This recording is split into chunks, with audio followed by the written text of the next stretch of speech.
நீதானே இறைவா நிலையான சொந்தம்.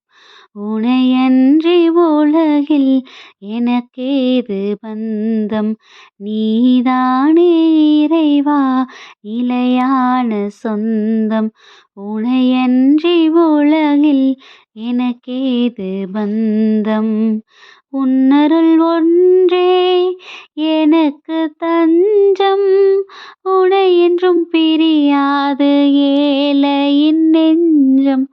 உனை என்றும் பிரியாது ஏழையின் நெஞ்சம். நீயே சொந்தம், நீயே தஞ்சம். நீயே செல்வம், வாழ்வின் மையம். நீதானே இறைவா நிலையான சொந்தம். உனையன்றி உலகில் எனக்கேது பந்தம். ஹாய் குட்டீஸ், எல்லாரும் எப்படி இருக்கிறீங்க?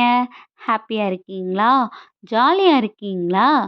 நம்ம சூப்பராக ஏசப்பாவுடைய கிருபைனாலும் அவருடைய வழிநடத்துதல்னாலும் புதியதாக ஒரு மாதத்துக்குள்ளே என்ன பண்ணியிருக்கோம்? அடி எடுத்து வச்சுருக்கோம். கண்டிப்பாக ஏசப்பா நிறைவாக போன மாதத்தை நம்மளை முடிக்க வச்சு இந்த ஒரு புதிய மாதத்தில் நிறைவான ஆசீர்வாதங்களால் நம்மளை நிரப்புறதுக்கு ரெடியாக இருக்கிறாங்க குட்டீஸ். இதை நீங்கள் நம்புறீங்களா? இதை நீங்கள் அக்செப்ட் பண்ணிக்கிறீங்களா? அம்மா ஏசப்பா என்னைய நிறைவான ஆசீர்வாதங்களால் நிரப்புறதுக்கு அதுக்காகத்தான் இந்த புதிய மாதத்தையே எனக்கு கொடுத்துருக்குறாரு அப்படிங்கிறத நீங்கள் அக்செப்ட் பண்ணிக்கிறீங்களா குட்டீஸ்?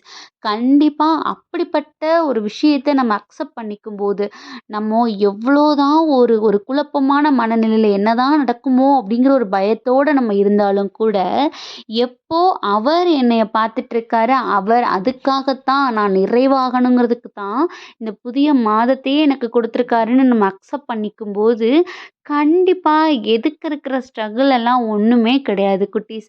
ஏன் அப்படின்னா எசாயா 60:20 கர்த்தரே உனக்கு நித்திய வெளிச்சமாய் இருப்பார், உன் துக்க நாட்கள் முடிந்து போகுங்கிற வசனத்தை இந்த புதிய மாதத்தில் நமக்காக ஏசப்பா கொடுக்குறாங்க. எசாயா 60:20 உள்ள வசனம், கர்த்தரே உனக்கு நித்திய வெளிச்சமாய் இருப்பார், உன் துக்க நாட்கள் முடிந்து போகும். இதை தான் குட்டீஸ் நானும் சொல்கிறேன்.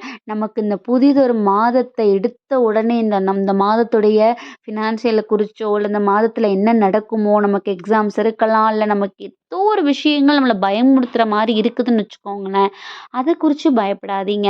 இந்த புதிய மாதமே ஏசப்பா எனக்கு நிறைவான ஆசீர்வாதங்களை கொடுக்கறதுக்காக கொடுத்துருக்குறாங்க. நான் நினைப்பதற்கும் மேலாக என்னைய ஆசீர்வதிக்கிறதுக்கு இந்த ஒரு புதியதொரு மாதத்தை எனக்கு கொடுத்துருக்காங்கன்னு நீங்கள் அப்படி சந்தோஷமாக அவருடைய பிளெஸ்ஸிங்ஸை முன் வச்சு நீங்கள் அந்த காரியத்தை கையில் எடுங்களேன், இந்த மாதத்தை கையில் எடுங்களேன். கண்டிப்பாக அவர் நம்மளுடைய வாழ்க்கைக்கு வெளிச்சமாக இருக்கும்போது பிரச்சனையாவது ஒன்றாவது எதுக்கு குட்டீஸ் கவலைப்படணும்? அவர் தான் உன் துக்க நாட்கள் முடிந்து போகும்னு சொல்லிட்டார்ல. ஸோ அவ்வளோ ஒரு சந்தோஷமான சூழ்நிலைகளாக எல்லாத்தையும் ஏசப்பா மாற்றிடுவாங்க. ஸோ இதை உண்மையிலையும் நம்பணும். ஏன்னா அவர் இவ்வளவு காலம் நம்மளை கடந்து வர வச்சிருக்கிற பாதையை நம்ம யோசித்து பார்த்தாலே இந்த மாதத்தில் நம்ம யோசிச்சுட்டு இருக்கிற கவலையெல்லாம் ஒரு பொருட்டே கிடையாது குட்டீஸ். ஸோ இதை கையில் எடுத்துக்குவோம். அவரை நம்ம வாழ்க்கையில் எல்லா சூழ்நிலைகள்லையும் முன் வச்சு எல்லா காரியங்களையும் பண்ணுவோம். கண்டிப்பாக நம்மளுடைய துக்க நாட்கள் காணாமலே போயிடும் குட்டீஸ். ஸோ அதுக்காக இந்த நாளில் அவர் கரங்களில் நம்மளை ஒப்பு கொடுத்துருவோம். அந்த கரடுமுரடான பாதைகளில் அவர் தூக்கிட்டு நம்மளை போகும்போது என்ன குட்டீஸ் நமக்கு பிரச்சனை தெரிஞ்சிட போகுது? அவர் பார்த்துக்குவார் தானே. ஸோ அதுக்காக ஒப்பு கொடுத்து ப்ரேயர் பண்ணுவோமா? அன்பான ஆண்டவர், இந்த நேரத்திற்காக நன்றி அப்பா தகப்பனே. உன் துக்க நாட்கள் முடிந்து போகும்னு எங்களுக்கு நீங்கள் ஆசீர்வாதமாக அந்த ஒரு புதிதொரு மாதத்தை நீங்கள் ஒப்பு கொடுத்துருக்குறீங்க. உங்களுடைய கரங்களில் எங்களுடைய வாழ்க்கையை கொடுக்குறோம்.